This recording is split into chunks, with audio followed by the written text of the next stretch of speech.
¿Alguna vez te has sentido estancado sin razón aparente? No es falta de motivación, es tu cerebro jugando en tu contra. La mayoría de las veces no estás cansado, solo estás aburrido. Tu cerebro busca estímulos constantes y cuando no los tiene te hace sentir sin energía, sin ganas de hacer nada.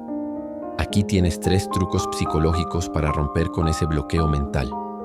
1. Cambia de entorno. Sal de tu espacio habitual. Tu cerebro necesita novedad para activarse. 2. Haz algo pequeño e inmediato.